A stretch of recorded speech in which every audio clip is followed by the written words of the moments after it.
Paris is one of the most famous tourist destinations in the world. This popular city, known for its culture, landmarks, cuisine, and museums, is the center of finance, fashion, science, and arts in France. Even though Paris is well known around the world, a city as old as this one is guaranteed to have a handful of compelling stories, hidden gems, and captivatingly interesting facts about Paris worth knowing. The city is world-renowned for its large number of cultural and historic sites, centuries-old churches, rich art, museums, palaces, gardens, prominent landmarks, and of course the Eiffel Tower. Famous as the fashion capital of the world, it is also known for its café culture, innovative eateries, delicious cuisine, and French pastries. In addition, this beautiful metropolis along a picturesque river is said to be boldly romantic as the city of love that engenders daydream. Paris's site at a crossroads of both water and land routes, significant not only to France but also to Europe, has had a continuing influence on its growth. So, let us jump right into the romantic atmosphere of Europe and enjoy all the beauty of this city by this quick tour.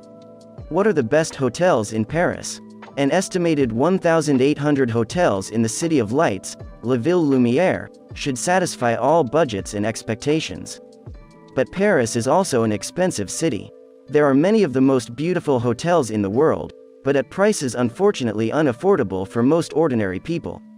Many establishments with a Parisian charm are prohibitively expensive, and it is not always easy to choose the same one in this variety. Luxurious hotel in the most bourgeois XVI arrondissement, between Residential Avenue Foch and Rue Victor Hugo. The St. James is unique. Housed in a beautiful neoclassical mansion from the late 19th century, it is a castle hotel. Passing through the grille and view of the fountain and the facade of the building will allow you to immerse yourself in the special atmosphere of this exceptional place, both a hotel and a private club. On sunny days, the terrace becomes even more beautiful. Its balloon decorations are reminiscent of the past of this place, the first Parisian airfield, from where the famous balloons flew. Luxury that remains affordable, the hotel offers amazing value for money for this unique location. The Four Seasons Georges V, one of the most famous palaces in the 8th arrondissement of Paris, is regularly cited or voted as the best hotel in the world in various ratings. We must say that the hotel has many advantages: hyper-luxurious rooms in Louis XVI style, decorated by Pierre-Yves Rochon, magnificent spa center with a small swimming pool, 9 meters, exceptional gourmet restaurant, Le Cinq d'Eric Brifford, with 2 Michelin stars, a tea room offering a selection of exceptional pastries and teas. It has an exceptional geographic location right in the Golden Triangle. Service is exceptional as always at Four Seasons. Lovers of classic luxury will be in paradise. Almost. The Prince de Galles Palace is another legendary hotel in the V arrondissement, located a stone's throw from the equally legendary Four Seasons George versus opened in 1928. It has hosted Marlene Dietrich, Winston Churchill, Elvis Presley and many other famous guests. It has a very sophisticated style that can be found throughout the hotel, from elegant rooms in beige and brown tones to a luxurious lobby with ebony furniture and sparkling chandeliers. The hotel is impressive right at the moment you enter it. Paris is also the city with many tourist attractions to see. If we had to select certain places, here are the ones we would recommend you to visit in Paris. Go ahead and fall in love. What would Paris be without its symbolic Eiffel Tower? Built by Gustave Eiffel to commemorate the centenary of the French Revolution, it is presented at the Exposition Universelle in Paris in 1889. 324 meters high, it is one of the most visited monuments in the world with nearly 7 million visitors a year. The first floor houses the Eiffel Tower 58, which extends over 2 levels, 58 meters above the ground as its name suggests. On the second floor, the view is the best at 115 meters because you have a diving view on the ground below. Finally, on the third floor at 275 meters, you can see what the office of Gustave Eiffel was. For the more adventurous one, it is possible to use the stairs and climb the steps, 1,665 to the summit. The ascent of the Eiffel Tower is a must to enjoy the magnificent view of Paris. One of the most enduring symbols of Paris, Notre Dame de Paris, also known as Notre Dame, a Roman Catholic cathedral, is located on the eastern half of the Ile de la Cité. It is widely considered one of the finest examples of French Gothic architecture in France and Europe. Begun in 1163 and completed in 1345, this cathedral is a site with its portals surrounded by his many sculptures and gargoyles that adorn the roof. We advise you to walk around the cathedral, then go inside and climb the 387 steps to the top of the towers. The climb to the top of the towers can be exhausting, but you will get a panoramic view of the region and see the famous gargoyles up close. The Louvre is the most visited art museum in the world. Located in the heart of Paris, this historic building is a former royal palace, with an area of 210,000 square meters including 60,600 for the exhibitions. The museum is housed in the Louvre, originally a fortress built in the late 12th century under Philip E. The remains of the fortress are visible in the basement of the museum. The collection is divided into 8 departments: Egyptian antiquities, Oriental antiquities, Greek, Etruscan and Roman, Islamic art, sculptures of the Middle Ages, Renaissance and modern times, objects of art, paintings, graphic arts. Under the spell of ancient Roman architecture, Napoleon commissioned Jean Chalgrin the design of a triumphal arch dedicated to the glory of imperial armies. Built in the 19th century, it is the largest monument of its kind in the world. Impressive sculptures adorn its pillars. In addition, the names of 558 generals and the great victories are engraved on the top of the arch.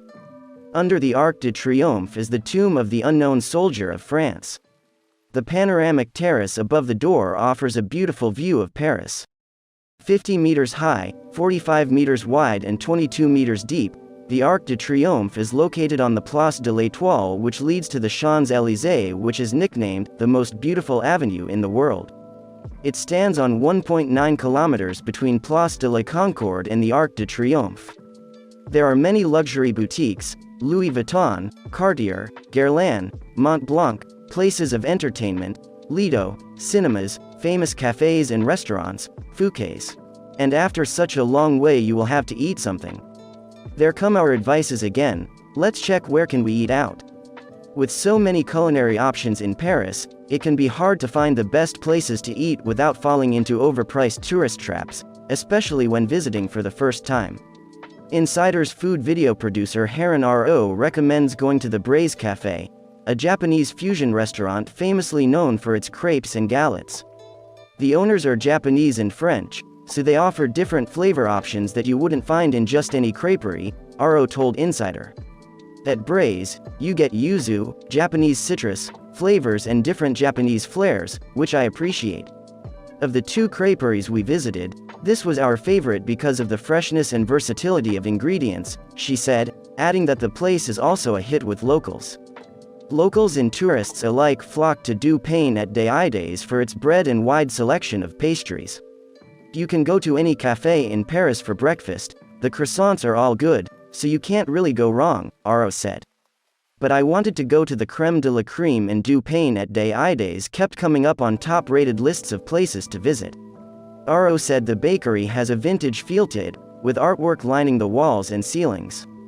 I knew that this place wasn't a tourist trap, she said, adding that the smell of the bread hits you when you walk in. The Faubourg Saint-Antoine area has been making waves on the food scene for quite a while. Rue de Cotte, Rue Trousseau, the Marché de l'Aigre and lots of other little streets offer an excellent range of good things to eat, and since the Rue Charonne's latest makeover, the area is more than ever on the up. Graphic arts bookshops and trendy boutiques proliferate, so it's no surprise to find Bertrand Greybout's latest restaurant venture here. A former pupil at Penningham Design School, the decor reflects his background: huge mirrors, industrial installations, antique flooring and furniture, reinforced concrete and bare wood, all designed by Julian Cohen & Co. The cooking is direct, pure, and serious. Raw horse mackerel with yogurt and red cabbage was superb, as invigorating as the velouté of eggs, mushrooms and chicken. Foie gras was comforting. Saint Jean mackerel with sweet and padron peppers was perfectly cooked. Iberico ham and pumpkin was tender and delicious. Dessert was a lovely mixture of apples, fromage blanc, honey and thyme.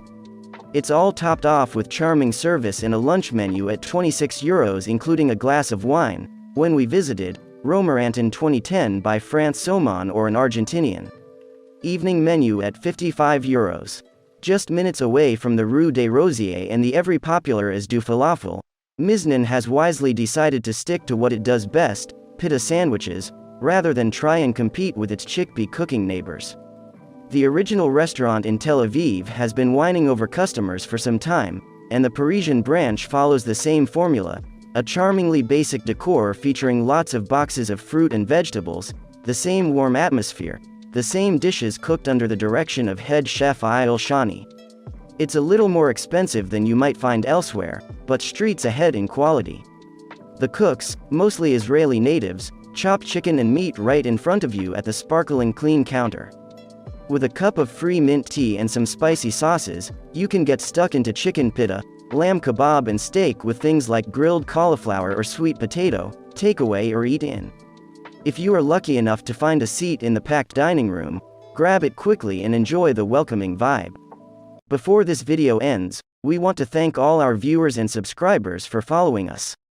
Soon we will be visited almost all capitals in the world. Hurry up, we have a lot of things to see together.